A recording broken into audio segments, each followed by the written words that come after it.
विठ्ठल श्री ज्ञानदेव तुकाराम माऊली ज्ञानेश्वर महाराज की जय. सायास करशी प्रपंच दिननिशी हरीशी न भजशी कोण्या गुणी. आज चौथ्या अभंगातलं आपलं हे तिसरं चरण आहे. या चरणामध्ये ज्ञानेश्वर महाराज म्हणतात, या प्रपंचाकरता किती प्रयत्न करतो, किती सायास करतो, त्याचे काल 2-4 मुद्दे आपण पाहिलेले आहेत. हा प्रपंच निष्फळ आहे, असत्य आहे, अनित्य आहे आणि एक केवळ मानसिकता आहे असं समजत असून सुद्धा प्रत्येक मनुष्य, प्रत्येक व्यक्ती या प्रपंचाकरता आटोकाट प्रयत्न करतात. मग प्रपंचाचे आटोकाट प्रयत्न करतात का? तो आटोकाट प्रयत्न करतो, पण ते प्रयत्न केल्यानंतर तो प्रपंच एकदा त्याच्या पाठीमागे लागला का मग तो प्रपंच काय करतो, तो माणसाला तो लाचार बनवतो. मग अशा काळात लाचार बनवतो, त्याला गुलाम बनवतो. प्रपंच हा पावला पावला अपमानित करतो. प्रपंच प्रत्येक ठिकाणी माणसाला मूर्ख बनवतो, अज्ञानी ठरवतो.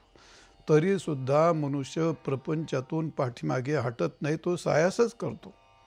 तो सायासच करतो, प्रयत्नच करतो आणि रात्रंदिवस प्रयत्न करतो. तर तो प्रपंच आरंभी माणसाला करताना अत्यंत गोड वाटतो, पण एकदा प्रपंचाला सुरुवात झाली आणि प्रपंचात तो अडकला, मग तो प्रपंच त्याला लाचार बनतो. म्हणजे काय, त्याला लालसा तयार होते. आणि लालसा तयार झाली की क्रमाक्रमाने एक एक गोष्ट त्याच्या पाठीमागे लागते आणि त्याला आपल्या स्वाधीन करून घेते. मग त्याला त्या लालसेने त्या माणसाला तो प्रपंच लाचार बनवतो. कसा लाचार बनवतो? नाथ महाराजांनी फार गोड वर्णन केले. नाथ महाराज म्हणतात, श्री हाती दरी धरिता देख वाढे प्रपंचाचे दुःख. ग्रह पाहिजे आवश्यक भोगार्थ देख स्त्रियेच्या. प्रथम प्रपंच करत असताना मोठ्या प्रयत्नाने तो लग्न करतो. लग्न केल्यानंतर त्याच्याकडे पत्नी आली. पत्नी आल्याच्या नंतर मग त्याच्याकरता त्याला ग्रह पाहिजे, घर पाहिजे.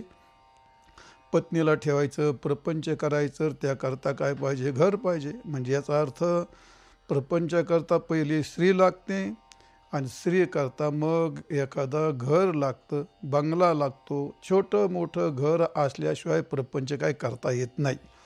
आणि मग एकदा प्रपंचाकरता स्त्री लागते आणि स्त्री करता ग्रह लागतं. आणि घर नुसतं मोकळं असून चालतं का? नाही. तर घर असून चालत नाही. त्या घरामध्ये नाथ महाराज म्हणतात, त्या गृहसिद्धी पाहिजे, धनधान्य समृद्धी आणि झाली प्रपंचाची वृद्धी, तेने अति अनिवार्य त्या प्रपंचाचा अत्यंत तो लहानशी बनतो. मग त्या प्रपंचामध्ये पहिली स्त्री लागते, नंतर घर लागतं, नंतर ते घर धन धान्याने भरलेलं लागतं. मग हे काय झाली? पहिली स्त्रीची लालसा झाली. स्त्रीच्या नंतर आता तिच्या भोगार्थ घराची लालसा तयार झाली.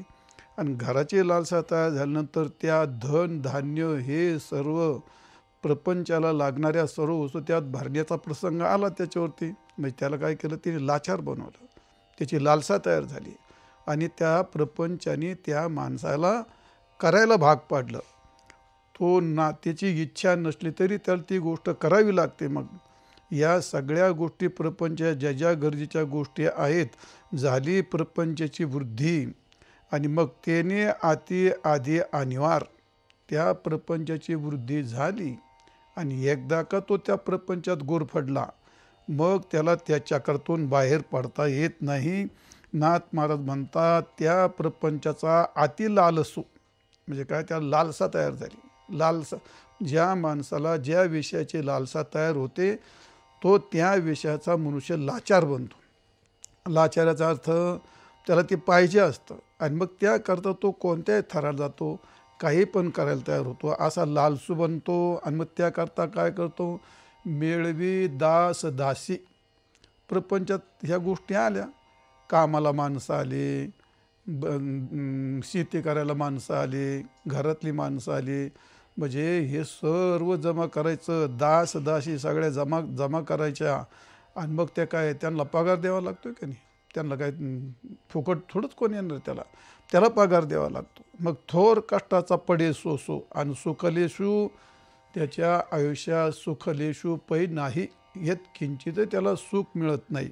मग हा प्रपंच प्रथम करताना आरंभ, त्याला प्रपंचाला आरंभ करताना गोड लागतो, पण एकदा प्रथम स्त्रीची लालसा लागते, त्याच्याकरता ग्रहाची म्हणजे घराची लालसा लागते, नंतर घर भरण्याकरता धनधान्याची लालसा लागते, आणि धनधान्य पुन्हा घर भरण्याकरता त्याला दासदाशीची लालसा लागते, आणि दासदाशीचा पगार देण्याकरता त्याला पैशाची द्रव्याची गरज पडते. आणि हे सर्व करत असताना या सगळ्या गोष्टी त्याला नाविलाजाने करायला भाग पाडतात. म्हणजे प्रपंच काय करतो, त्याला तो लाचार बनवतो. जसा लाचार बनवतो तसा त्याला काय करतो, नंतर तो गुलाम बनवतो. गुलाम बनवतो याचा अर्थ गुलामगिरी. गुलामगिरी म्हणजे त्यांनी जे त्या एखादा गुलाम असतो, थोडक्यात त्याच्याकडे गडी असतो, पूर्वीच्या काळात त्याला गुलाम म्हणतात. तर तो गुलाम काय, जे काम सांगितलं ते करावं लागतं त्याला, त्या मालकाच्या अधीन तो नोकर असतो, त्याला गुलाम म्हणतात. गुलाम याचा अर्थ त्याला पगार ठरवता येत नाही, त्याला खाणं ठरवता येत नाही, त्याला कुठं जाता येत नाही, त्याला काहीही स्वातंत्र्य नसतं. मालकाने जे नाव दिलं ते नाव, मालकाने जे खायला दिलं ते खायचं, मालकाने जे ठेवलं त्याला तिथं राहायचं, आणि मालकाने जे काम सांगितलं ते करायचं. म्हणजे तो गुलाम कोणाच्या अधीन झाला, मालकाच्या अधीन. मग तसा हा मनुष्य कोणाच्या अधीन होतो, प्रपंचाच्या अधीन होतो. आणि प्रपंच जरी बोलत नसला तरी प्रपंच त्याला बरोबर दाखवतो, तू आता हे कर आणि तुला केलंच पाहिजे, हे केलंच पाहिजे. याच्याकरता तो त्याला काय बनवतो, तो गुलाम बनवतो.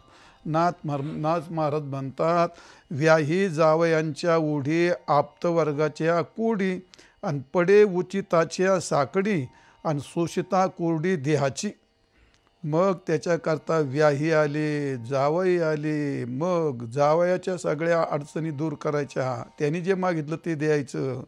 पुन्हा व्याही आले, त्यांचे मानपान करायचे, त्यांना जे अडचण आली ते करायचे. मोठमोठे संकट त्याच्यावर आले, ते संकट झेलायचे, त्याचं अति दुःख करायचं, आणि ते सगळं गुलामगिरी म्हणून सगळं पार पाडायचं. त्याला काय नाही, जसं गुलामाला त्या मालकाला काही नाही म्हणता येत नाही, तसं या माणसाला प्रपंचातल्या अडचणी दूर करण्याकरता मग त्यांना कोणाला व्यायला नाही म्हणता येत नाही, जावायला नाही म्हणता येत नाही, मुलीला नाही म्हणता येत नाही, पत्नीला नाही म्हणता येत नाही. मग हा सगळ्यांचा काय बनतो, गुलाम बनतो. त्याला गुलामगिरी म्हणतात. आणि ही गुलामगिरी माणसाने बाहेर पडण्याचा प्रयत्न केला तरी ते बाहेर पडू देत नाही त्याला, ती अशी गुलामगिरी होत असते त्या काळात.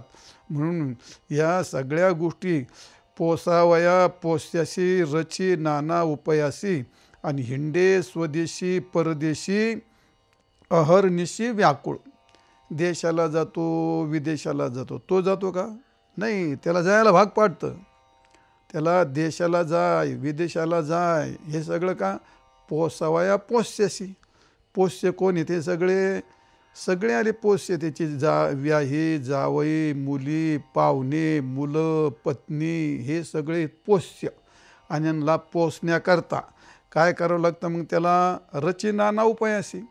काय काय उपाय करतो, व्यापार करतो, शेती करतो, काही त्याला जे करण्याची गरज पडेल ते त्याला ते करावंच लागतं, ते कारण तो त्याचा गुलाम बनलेला असतो. आणि मग हिंडे स्वदेशी विदेशी, स्वदेशाला जातो, विदेशाला जातो, परदेशाला जातो, नाना प्रकारचे कष्ट आहारनिशी व्याकुळ होतो. नाथ महाराज म्हणतात, मग अशी गोष्ट द्याशी द्यावया सुख, आणि शतदा वाढवी दुःख. स्वतःच्या देहाला आणि इतराच्या देहाला सुख देण्याकरता अनंतपटीचे दुःख भोगीत असतो, आणि मग त्या इतराकरता स्वतःकरता त्या सुखाची पूर्ती करतो. पण सुखाची पूर्ती करता करता याला अनंत प्रकारचे दुःख भोगावे लागत असतात. आणि म्हणून देहाभिमानाचे जन मूर्ख, आणि व्रथा अभिलाक वाढविती. व्यर्थ या ठिकाणी त्या प्रपंचाचा गुलाम बनतो. मग जी माणसं गुलाम बनतात त्या माणसाला काय मिळतं, गुलामगिरी केल्यानंतर शेवटी त्याला काय मिळतं माहिती आहे का तुम्हाला, त्या गुलामाला काय बंगला मिळतो का, मग त्याला काय ऐश्वर्य मिळतं का? मग तो काय मोठा होतो का? काही नाही. मरेपर्यंत त्याला त्या गुलामाला फक्त एकच, पूर्वीच्या काळात गुलाम विकत घेतल्या जायचे. जसे बाजारात बैल मिळतात ना, तर अजूनही काही काही देशात असे गुलाम विकत मिळतात ते. तर आपल्याकडे पण तसं होतं. फार प्राचीन काळामध्ये गुलाम बाजारात विकत मिळायचे. प्राचीन काळातली गोष्ट अशी. तू विकत आणला का, जसा बैल आणला दावणीला बांधायचा, तसा तो गुलाम आणायचा आणि त्याला कामाला लावायचं. तुम्हाला आधी सांगितलं. आणि सगळं मालकाच्या मर्जीप्रमाणे जीवन जगायचं आणि जसं जगायचं तसंच संपायचं. पुढे काही नाही. त्याला काय त्याचा प्रपंच व्हायचा आहे का, त्याला नामलौकिक काही मिळत नव्हतं. फक्त जगणे एवढा त्याचा अर्थ. गुलामगिरीत जगणे. तसा हा मनुष्य एवढं सर्व करून प्रपंचाच्या गुलामगिरीत जगतो आणि शेवटी फक्त दुःख त्याच्या पदरात काही पडत नाही. म्हणजे हा प्रपंच सायास करून तो करतो. करत असताना प्रथम प्रपंच त्याला आधी आरंभाला फार आनंद वाटतो, पण प्रथम प्रपंच त्याला लाचार बनवतो, नंतर त्याला गुलाम बनवतो आणि नंतर त्याला तो अपमानित करतो. प्रपंच प्रत्येक माणसाला अपमानित करतो, पण त्याला तो अपमान झाल्यासारखं कधी वाटत नसतो. आपल्या सर्वांना अनुभव असा आहे. मुलं शाळेत जातात आणि खूप अभ्यास करतात. मग सर्व अभ्यास करतात. सर्वांना काय 80, 85, 95% मार्क पडतात का? नाही. बरेच नापास होतात की नाही. त्यांनी काय नापास होण्याकरता अभ्यास केला असतो त्यांनी? नाही. त्यांनी पास होण्याकरताच अभ्यास केला असतो, पण नापास होतो की नाही. खूप अपमानित होतो. त्याला खूप वाईट वाटतात. एवढे कष्ट केले आणि मी खुशाल कसं काय नापास झालो, मला काय समजेना राव. म्हणजे याचा अर्थ तिथं ते अपमानितच होतो. एखाद्या वेळी झाला पास, लागली नोकरी, नोकरी मनासारखी मिळाली नाही, तिथं अपमानित होतो. दैवयोगाने कर्मधर्म संयोगाने जर नोकरी निघून गेली तर तिथं पुन्हा अपमानित होतो. शेती केली त्यांनी, मग शेती प्रत्येक वेळी काय त्याला पीक मिळतंच काय? दुष्काळाला गेलं पीक, पिकच नाही. वला दुष्काळाला आलं पीक, नाशलं. चांगलं पीक आलं, बाजारात भावच नाही. म्हणजे अनेक ठिकाणी त्याला ते अपमान सहन करावे लागत असतात. पावलोपावली अपमानित होतो, तरीसुद्धा तो करीतच राहतो तो. कारण तो अपमान त्याच्या पाटील पुंजलेला असतो. व्यापारात मोठा तोटा येतो. राजकारण करायला गेला तर त्या राजकारणामध्ये खूप प्रयत्न करून तो अनेक वेळा पडतो. म्हणजे प्रपंच प्रत्येक ठिकाणी अपमानित करतो, तरीसुद्धा ज्ञानेश्वर महाराजांनी त्याला एक गोड उदाहरण दिले. ज्ञानेश्वर महाते उदाहरण ग्राम्य येते, पण तरी ते उदाहरण फार महत्त्वाचं आहे. माऊली म्हणतात, खरी टेको निधी उडे, लातावनी फोडे नाकाडी. तो गाढव एखादा त्या गाढवीच्या पाठीमागे लागतो आणि लागल्याच नंतर ते गाढवाचे पाठीमागच्या लाता फार खतरनाक असतात. ते अशा दोन्ही पिछड्या मारते, त्या पाठीमागे गाढवाचे असं थोबडच फोडून टाकते. नाकातून तोंडातून रक्त येतं. पण एवढं झालं तरी खरी टेकोनी दिवडे, लातवनी फोडी नाकाडे, तरी जीवी न काढे मागवता खरू. पण तो गाढव त्या गाढविणीचा पिछा सोडायला तयार नसतो. त्याप्रमाणे तैसा जो विषया लागी, उडी घाली तसे उडी घाली जळ तसे आगी. म्हणजे उडी घाली जळ तसे आगी, म्हणजे जळत्या आगीमध्ये तो उडी घालतो. कशा करता? विषया करता. आणि एवढी जरी उडी घातली तरीसुद्धा मग व्यसनाची अंगी लेणी मिरवी. व्यसन याचा अर्थ दुःख, संकट, आणि ते संकट त्याला खूप चांगले वाटत असतात. याचा अर्थ हा प्रपंच माणसाला प्रथम लाचार बनवतो, नंतर त्याला गुलाम बनवतो, अनेक ठिकाणी अपमानित करतो आणि अनेक ठिकाणी त्याला मूर्ख बनवतो. कोणत्याही विषयामध्ये गेलं तर त्या विषयात न कळणं हे आपल्या पाठीवर पुंजलेलं असतं. आपण कोणत्याही क्षेत्रात, बस एखादा डॉक्टर असला मग त्या रोगाचं त्याला 100% ज्ञान असतं का? नाही. इंजिनियर असला त्या शास्त्राचं 100% ज्ञान न कळणे त्याच्या पाठीमागे असतंच ना. म्हणजे याचा अर्थ शेतीमध्ये गेला सर्वच कळतं अशातला भाग नाही. आपण आता शास्त्र वाचतो, म्हणजे वेद असेल, शास्त्र असेल, पुराण असेल, संत वाङ्मय असेल, सगळं आपल्याला सर्वच कळतं अशातला काही भाग नाही. म्हणजे पावलोपावलीला आपलं अज्ञान पुढं येतं आणि मला हे कळत नाही, मला हे कळत नाही, मला हे कळत नाही. तिथं थांबावं लागतं.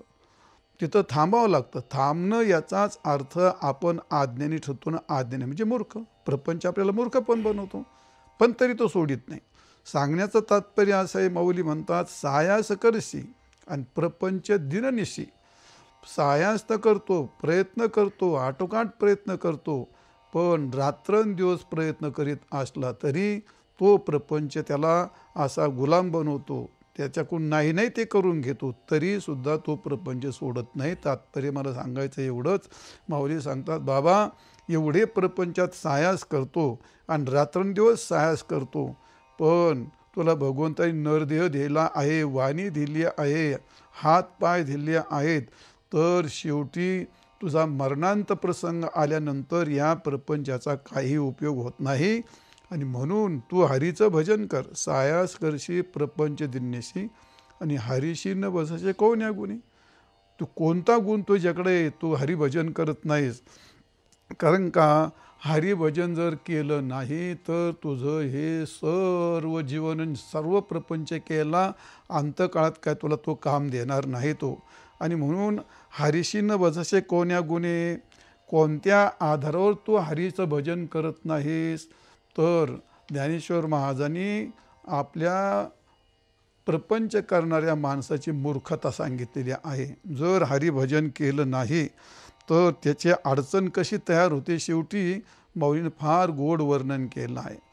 जी माणसं हरीचं भजन करत नाहीत त्यांना असं कोणतं बळ आहे, कोणतं बळ त्याच्याकडे अशी कोणती शक्ती आहे का तो यमाच्या तावडीतून आणि मरणाच्या भयातून सुटेल? नाही सुटणार महाराज. मग तुकाराम माऊली ज्ञानोबाऱ्या म्हणतात तू कोणाचा आधार घेऊन तू हरीचं भजन करत नाहीस? तुला धनाचं बळ आहे का?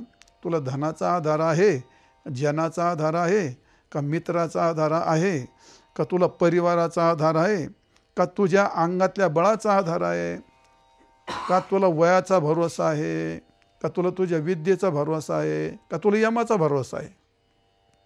यमाचा काय मला यम येणार नाहीत आणि मला काय यम मारणार नाहीत असा काय भरोसा आहे का? का काळाचा भरोसा आहे, मी जोपर्यंत सृष्टी तोपर्यंत मी जगणार असतं, तर काळाचा तरी भरोसा आहे का? नाही. आपली विद्या आहे, विद्येचा भरोसा नाही. आपलं वय, वयाचा भरोसा नाही. जे सुख भोगतो त्या सुखभोगाचा भरोसा नाही. आपलं काल आपल्या स्वाधीन राहील याचा पण भरोसा नाही. यमाचा पण भरोसा नाही. अरे मित्राचा पण भरोसा नाही. धनाचा पण भरोसा नाही. जनाचा पण भरोसा नाही. परिवाराचा पण भरोसा नाही.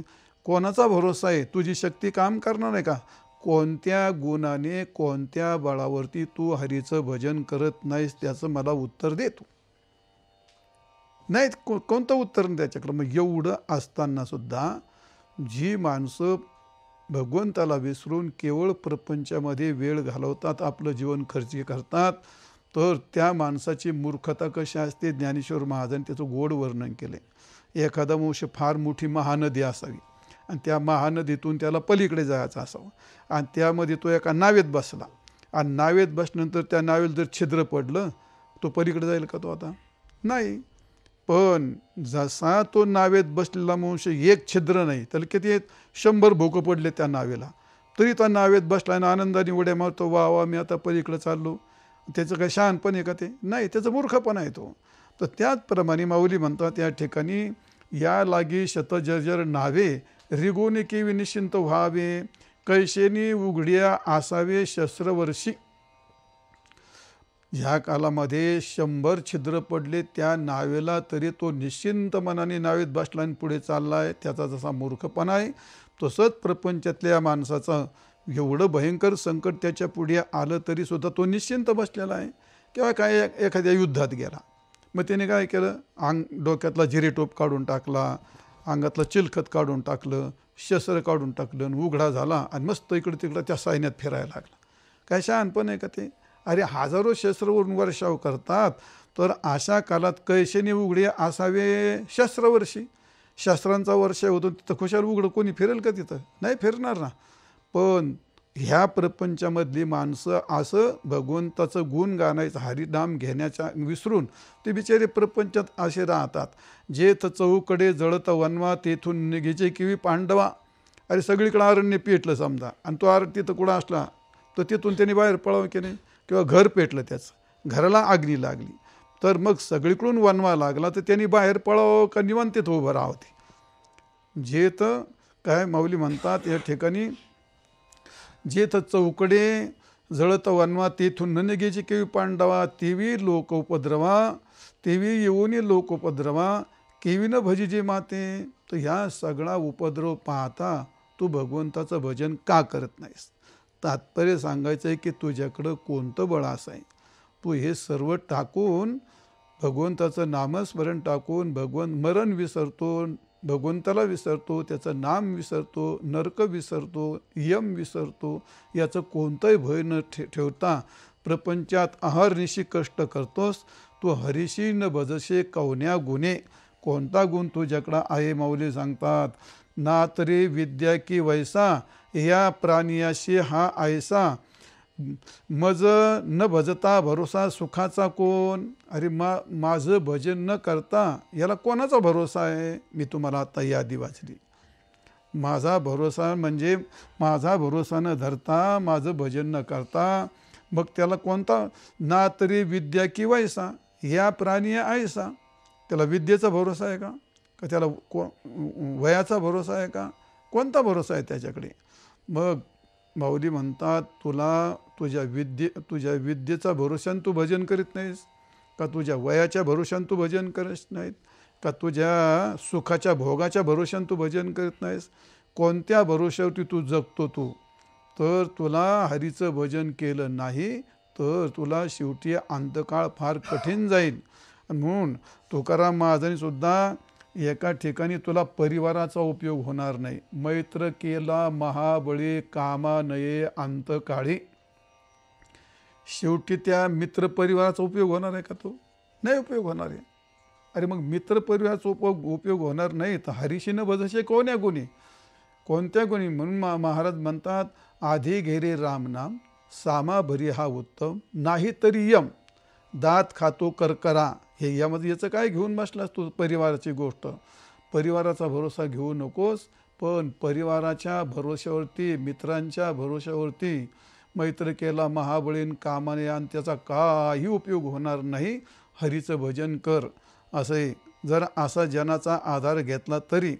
म्हणून तुकाराम महाराज म्हणतात धन मिळविले कोडी आणि काळ घेतल्यानं सोडी. मग त्या प्रसंगी त्या धनाचा आधार घेशील तर धन काम करणार आहे का तिथं, धने काम करणार नाही. कामा नये हा परिवार, सैन्य लोक बहु फार. तुकाराम महाराज फार गोडलेलं आहे. कामा नये हा परिवार, हा परिवार तुझ्या त्या प्रसंगी काहीही उपयोगाचा होणार नाही. तुकारामाचा दुसरा एक फार गोड अभंग आहे, नको नको मना गुंतू माया जाळी आणि काळ आला जवळी ग्रासा वया. ते पुढे नंतर काय म्हणले, मग तिथं काळाच्या उडी पडेल बा जेव्हा, सोडविना तेव्हा माय बाप, सोडविना राजा दिशीचा चौधरी, अनेक सोयरी भली भली. तुका म्हणे तुझं सोडविना कोणी आणि एका चक्रपाणी वाचून या केव्हा, काळाच्या उडी पडेल बा जेव्हा. अरे मग हे सगळा परिवार काय करेल तुझे. आई वडील असतील किंवा देशाचा चौधरी तू असतील किंवा तू राजा जरी असला तर त्या प्रसंगी यातून तुला कोणी सोडवणारं नाही. म्हणजे परिवार काय कामा नाही हा परिवार, सैन्य लोक बहु फार.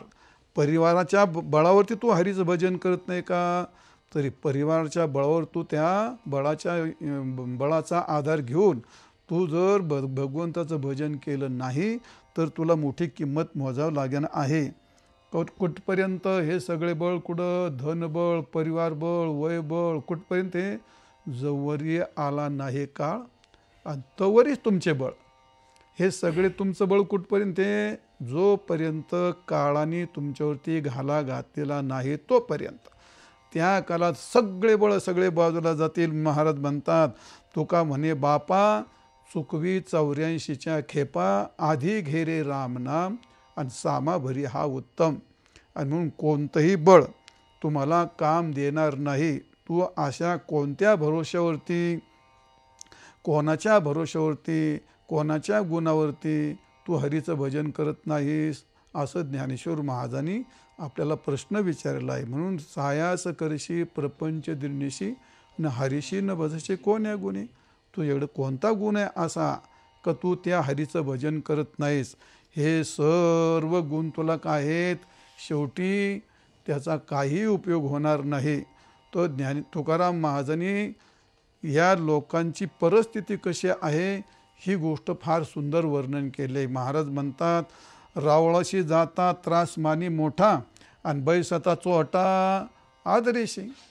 मंदिरात जायला त्याला नको वाटतं, हरीचं भजन त्याला करायला नको वाटतं, पण कुटाळशा करायला त्याला फार जोर येतो.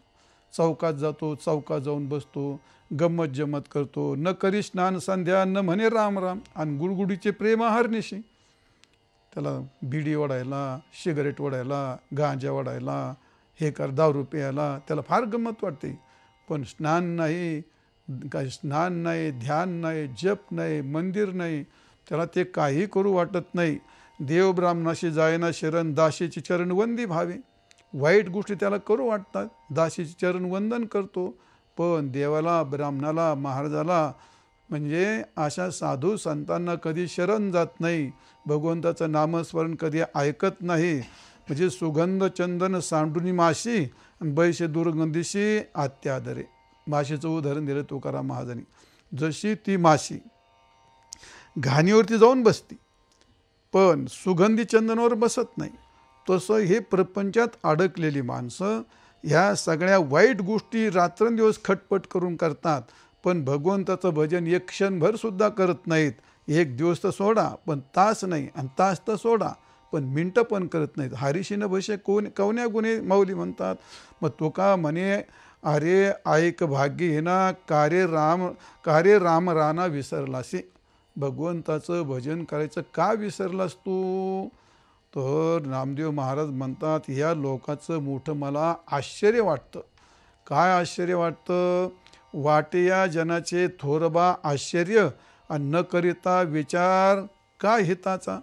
त्यांना आपल्या हिताचा कोणताही विचार करायची अपेक्षा नसते, तर हरिभजन टाकून ही सर्व बाकीच्या खटपटी करीत असतात माणसं. म्हणून कोण दम आयसा आहे याचे पोटी, आणि येईल शेवटी कोण कामा.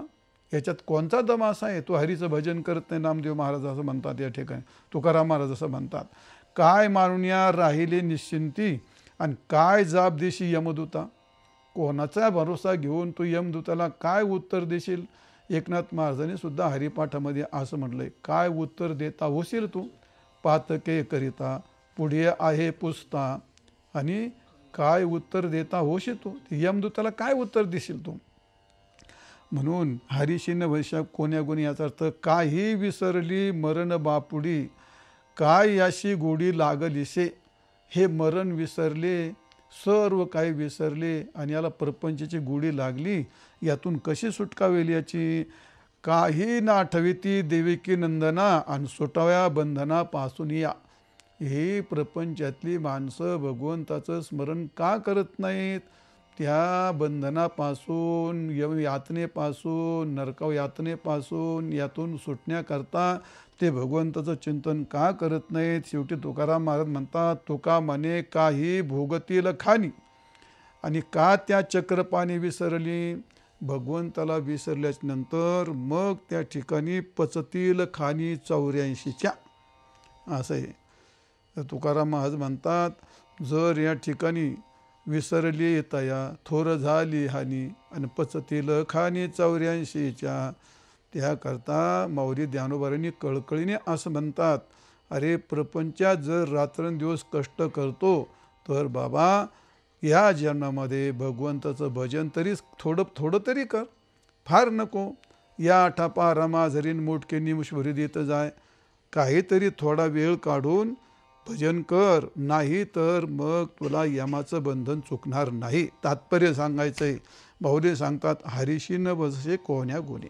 मी तुम्हाला सांगितलं कोणता आधार घेतला, धनाचा का जनाचा का मैत्रीचा का परिवाराचा, तुझ्या विद्येचा का वयाचा, कोणत्या आधाराने कोणत्या गुणाने तू भगवंताचं भजन टाळतोस?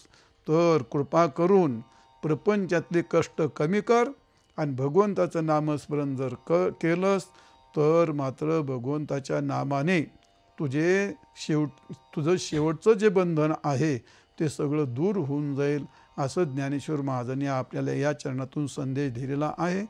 शेवटचं चरण राहिले. माऊली म्हणतात, ज्ञानदेव म्हणे हरिजप करणे आणि तुटेल धरणे प्रपंचाचे. भगवंताचा जप करा.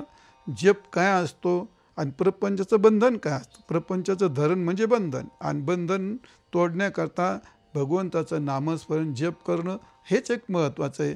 तर या शेवटच्या चरणाचा आपण पुढच्या भागामध्ये त्याचा विचार करू. पुंडलिक वरदे हरिविठ्ठल. श्री ज्ञानदेव तुकाराम माऊली ज्ञानेश्वर महाराज की जय.